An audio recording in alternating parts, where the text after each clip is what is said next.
कहानी बीता हुआ कल लौटकर नहीं आता। Gautam Buddha's moral story in Hindi. Mahatma Buddha एक गांव में प्रवचन सुना रहे थे। उन्होंने पास हुए लोगों के समीप अपनी मधुर वाणी से सभी को संबोधित करते हुए बताया कि हर किसी मनुष्य को धरती माँ की तरह सहनशील तथा क्षमाशील होना चाहिए। क्रोध मानव का ऐसा शत्रु है जो दूसरों को तो हानि पहुंचाएगा, साथ में खुद भी उससे नहीं बच पाएगा। इसलिए क्रोध, ईर्ष्या मानव की सबसे बड़े शत्रु है।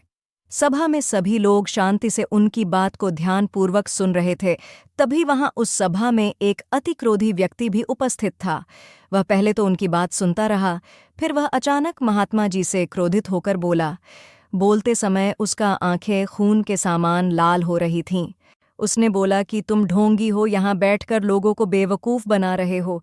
ये जो भी तुम कुछ कह रहे हो ना, इसको सचमुच करना बहुत मुश्किल है, समझे। तुम्हारी इन बातों का कोई मतलब नहीं है। ये सब बातें कोई मायने नहीं रखती। असल जिंदगी में कहानी सुनाना बंद करो धूर्त महात्मा, और जहाँ से आए हो वहीं चले जाओ। ऐसे कठोर वचन सुनकर भी महात्मा जी ने उस क्रोधी पुरुष का कोई विरोध नहीं किया और न ही उसकी बातों पर कोई भी प्रतिक्रिया दी। वह शांत रहे और अपना काम करते रहे, जिससे वह पुरुष और भी क्रोधित हो गया। उसकी समझ नहीं आया वह क्या करे। तब उस पुरुष ने महात्मा जी के मुंह पर थूक कर चला गया। अगले दिन जब उस व्यक्ति का क्रोध शांत हुआ और उसे अपनी गलती का पछतावा हुआ, तब वह आत्मग्लानि में जलने लगा। और फिर उसने सोचा कि उस महात्मा से मुझे माफ़ी मांगनी चाहिए। वह महात्मा जी की खोज में उसी स्थान पर गया जहां महात्मा जी कल प्रवचन दे रहे थे। लेकिन महात्मा जी वहां कहाँ मिलने वाले थे। वह तो अपने शिष्यों के साथ अन्य किसी गांव की यात्रा पर निकल पड़े। वह पुरुष सब लोगों से महात्मा जी के बारे में पूछता उस स्थान पर पहुंच गया जहां की महात्मा जी प्रवचन कर रहे थे।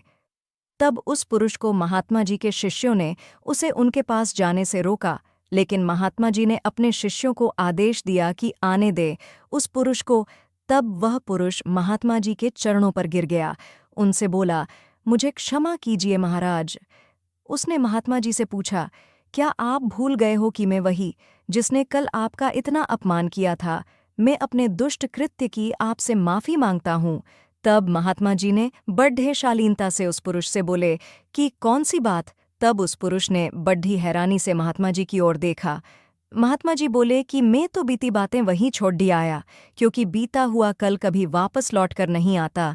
इसलिए बीती हुए बातों की वजह से आज और अपना आने वाला कल नहीं बिगड़ना चाहिए। जो हो गया सो हो गया। तुम्हें अपनी भूल का एहसास हुआ, यही सबसे बड़ी बात है। तुम अपनी गलती को मान लिए, सो तुम अब निर्मल हो गए हो। इसलिए कोई भी ग्लानि अपने मन में नहीं रखो। अपने आने वाले कल के बारे में विचार करो और उसे सुधारने का प्रयास करो। महात्मा जी की बात सुनकर उस पुरुष के मन का भार हल्का हो गया और उसने महात्मा जी के चरणों को पकड़ कहा, आज से मैं अपने क्रोध का त्याग करता हूँ और धैर्यवान और क्षमाशील होने का प्रण आज से लेता हूँ। निष्कर्ष। तो दोस्तों, हमें इस कहानी से यह प्रेरणा मिलती है कि यदि अपने बीते हुए कल की गलती को लेकर हमें वर्तमान में उसका पछतावा न कर, उस गलती को हमें अपने भविष्य में कभी नहीं करना चाहिए, क्योंकि दोस्तों बीता हुआ कल कभी लौट कर वापस नहीं आता। तो अगर आपको महात्मा गौतम बुद्ध की इस कहानी से कुछ सीखने को मिला हो तो अपने दोस्तों के साथ इसे ज़रूर शेयर करें।